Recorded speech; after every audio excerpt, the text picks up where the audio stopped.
चलिए, छत्तीसगढ़ का आर्थिक सर्वेक्षण, इसमें हम आगे बढ़ते हैं। तो आज जो है आर्थिक सर्वेक्षण का जो 7वां पोर्शन है, 7वां अध्याय है, कृषि एवं संबद्ध सेवाएं। एग्रीकल्चर पार्ट जो है कृषि एवं संबद्ध सेवाएं, छत्तीसगढ़ में कृषि के संबंध में, इस पे हम विस्तार से चर्चा करेंगे। तो इसमें मैं सबसे पहले आपसे डिस्कस करने जा रहा हूं जितनी भी विभिन्न योजनाएं हैं, इसके बारे में हम सबसे पहले बात करेंगे, क्योंकि योजनाओं को लेकर के गंभीर प्रश्न पहले कई बार पूछे जा चुके हैं और इस बार भी पूरी तरह से क्वेश्चंस आने की संभावना है। तो पहले पार्ट में हम योजनाओं के ऊपर डिस्कस करेंगे और उसके बाद कुछ जो फैक्चुअल चीजें हैं उन सभी चीजों को सभी पे बात करते हुए इस चैप्टर को कंप्लीट करेंगे। इसके बाद हम वानिकी के ऊपर डिस्कस करेंगे। तो कृषि एवं संबद्ध सेवाएं में योजनाओं के अंतर्गत देखें तो हाल ही में जो सबसे लेटेस्ट है, इसको लेकर के एग्जाम में क्वेश्चन पूछा भी जा चुका है वर्ष 2019 में ही, कृषक ऋण माफी योजना। कृषक ऋण माफी योजना ये कब प्रारंभ हुआ? 17 दिसंबर 2019 को प्रारंभ हुआ। तो यहाँ पर डेट ध्यान रखिएगा, डेट इंपॉर्टेंट है। कृषक ऋण माफी योजना 17 दिसंबर 2019। इसके अंतर्गत 30 नवंबर 2018 के पहले जो कर्ज लिए गए हैं, कैसे कर्ज? अल्पकालीन कृषि ऋण जो लिए गए हैं किसानों द्वारा, उसको माफ किया गया है। तो कृषक ऋण माफी योजना 17 दिसंबर 2019, इसके अंतर्गत ये डेट भी ध्यान रखिएगा, कब तक का कर्ज माफ किया गया है?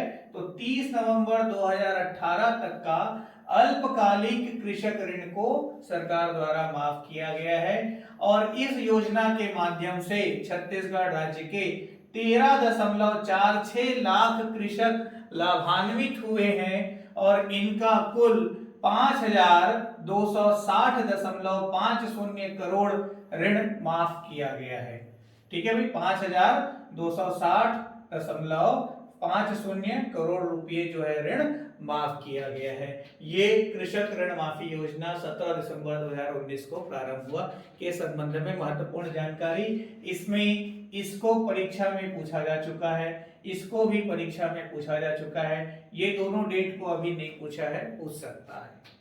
आ रही बात समझ में? तो इस तरह से इन्हीं योजनाओं का जो समग्र अध्ययन है आपके सीजीपीएससी मुख्य परीक्षा का विभाग पर होता है, छत्तीसगढ़ की अर्थव्यवस्था के अंतर्गत वनडे एग्जामिनेशन में भी काम आएगा। जो एग्रीकल्चर वगैरह पार्ट है एसीएफ वगैरह में, उसमें भी ये सारी चीजें आपकी पूरी काम आएगी।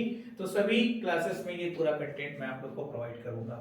कृषक जीवन ज्योति योजना 2 अक्टूबर 2009 से प्रारंभ, एग्जाम में पूछा जा चुका है। सहायक संचालक का दिसंबर 2018 में जो एग्जाम हुआ था उसमें पूछा गया था कृषक जीवन ज्योति योजना किस तिथि से प्रारंभ है? तो 2 अक्टूबर 2009 आ चुका है एग्जाम में। इसके अंतर्गत कृषि पंपों के विद्युत खपत पर छूट प्रदान की गई है। तो कृषक जीवन ज्योति योजना का उद्देश्य क्या है?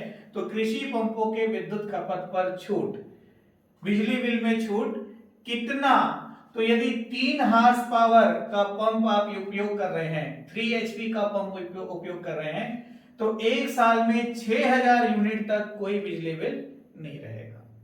और 3 से 5 एचपी का पंप यूज कर रहे हैं तो वार्षिक रूप से एक साल में 7500 यूनिट का बिजली बिल माफ होगा।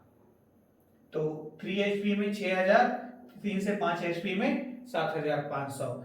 हालांकि सहज बिजली, छत्तीसगढ़ सहज बिजली बिल योजना के माध्यम से कब आया? छत्तीसगढ़ सहज बिजली बिल योजना अगस्त 2018 में आया। अगस्त 2018 में आया है ना भाई। तो इसको भी लेकर के एग्जाम में पूछा गया है कि इनमें से कौन सी चीज जो है कृषक जीवन ज्योति बीमा योजना में शामिल नहीं थी, बाद में जोड़ा गया। तो अगस्त 2018 से छत्तीसगढ़ सहज बिजली बिल योजना के माध्यम से यहां पे जो है एक साल में जो छूट है तो इसको जो है फ्लैट रेट पे चेंज किया गया। ठीक है, फ्लैट रेट पे। तो वो फ्लैट रेट क्या है इसके बारे में फिलहाल हमको जानने की आवश्यकता नहीं है, उसमें भी वही 2 horse power, 3 horse power, 5 horse power के पंपों के आधार पर 200 रुपए, 300 रुपए, 400 रुपए मासिक चार्ज जो है फ्लैट रेट फिक्स किया गया है। कब से? अगस्त 2018 से। तो सीजीपीएससी प्रीलिम्स में 2019 में क्वेश्चन आया हुआ था ये, तो उसमें ध्यान दीजिएगा। उसमें पूछा गया था कि कृषक जीवन ज्योति योजना से इनमें से कौन सा एक संबंधित नहीं है, तो जो फ्लैट रेट का विकल्प है वो बाद में जुड़ा, तो वो उससे उस टाइम संबंधित नहीं था। ये चीज जो है बाद में जुड़ी थी, जब योजना प्रारंभ हुई तब नहीं था। फ्लैट रेट वाला अगस्त 2018 से शामिल हुआ। ये हो गया। प्रधानमंत्री फसल बीमा योजना कब प्रारंभ हुआ? खरीफ वर्ष 2016।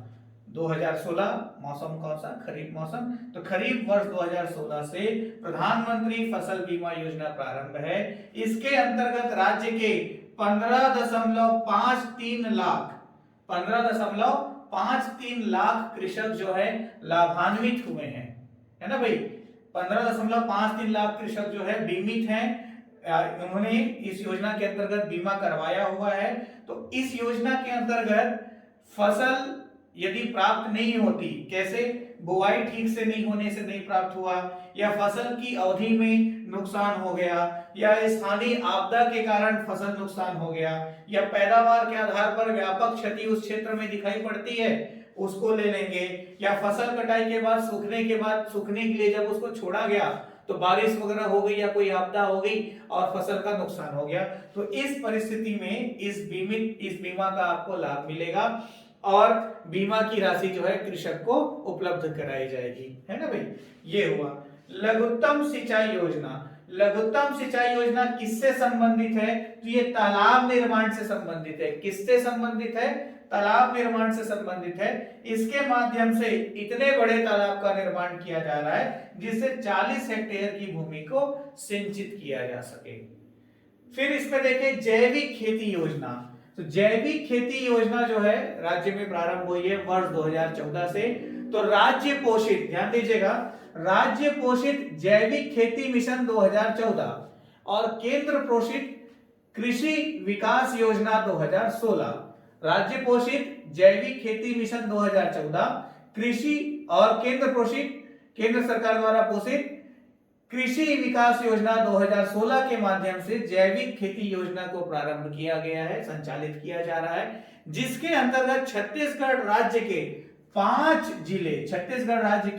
5 जिलों को पूर्ण जैविक जिला घोषित किया गया है, जिसमें नाम है सुकमा, बीजापुर, दंतेवाड़ा, नारायणपुर, गरियाबंद, है ना भाई। तो याद करने के लिए कोई सिस्टम रेडी कर लीजिएगा।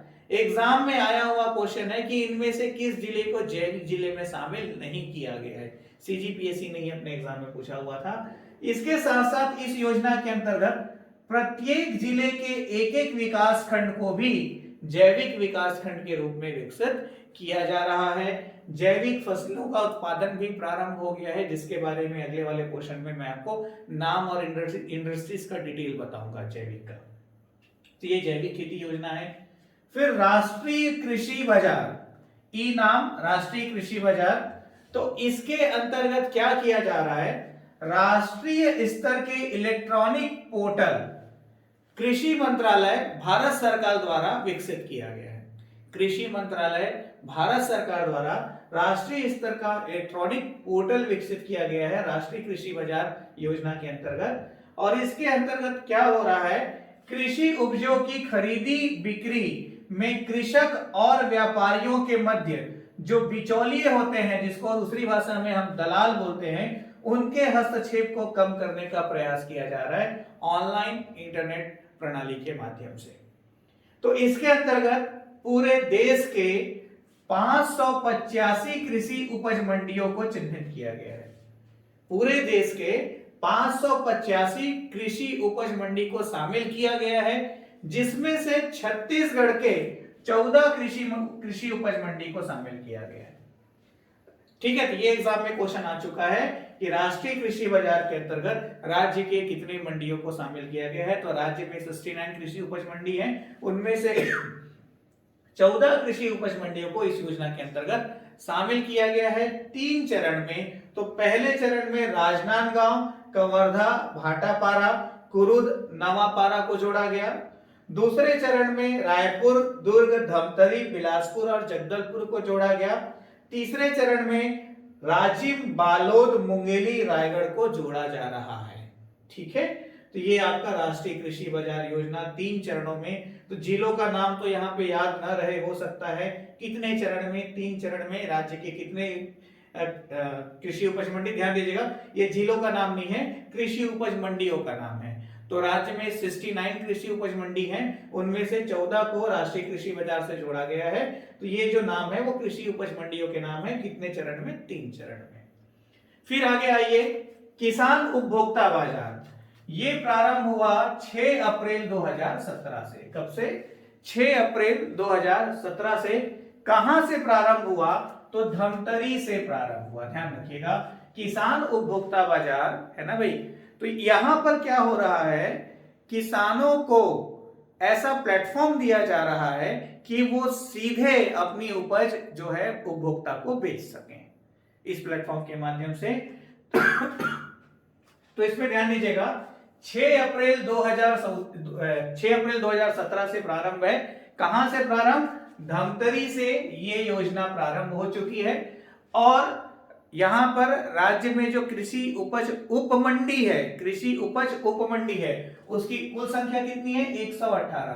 तो उस 118 कृषि उपज उपमंडी में से 9 को इसके लिए अधिसूचित किया गया है। तो ये 9 है, रायपुर में 2 है, नया कृषि उपज उपमंडी और पुराना प्रांगण। तो 2 रायपुर में है, एक बेमेतरा, एक बिलासपुर, एक चिखली रायगढ़ जिले में, और एक राजनांदगांव में, और एक बैकुंठपुर में। तो अभी बैकुंठपुर का जो काम कार्य है वो प्रगति में है। आ रही बात समझ में? तो धमतरी में प्रारंभ हो चुका है, बैकुंठपुर का प्रगति में है, बाकी इन जगह भी ये प्रारंभ होना है। किसान उपभोक्ता बाजार 6 अप्रैल 2017।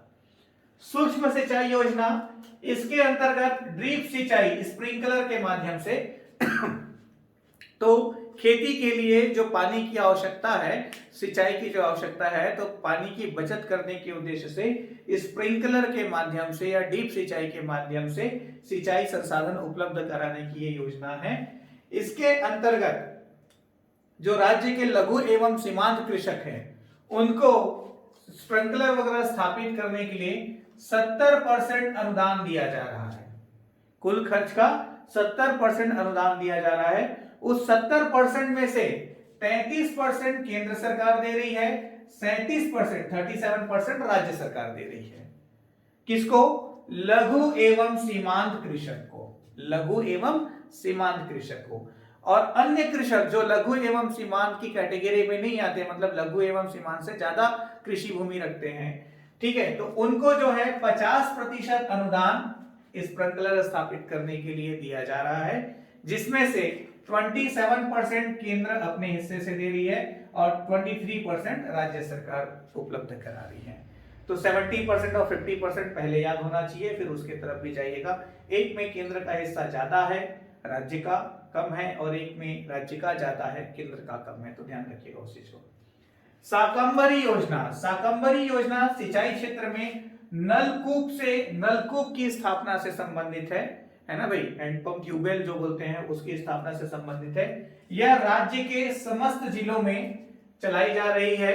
सिंचाई संसाधनों का विकास करना इस योजना का उद्देश्य है। सिंचाई संसाधन का विकास करना इस योजना का उद्देश्य है। इसके माध्यम से लघु एवं सीमांत कृषकों को कूप निर्माण के लिए 50% का अनुदान दिया जा रहा है और पंप खरीदने के लिए 75% का अनुदान दिया जा रहा है।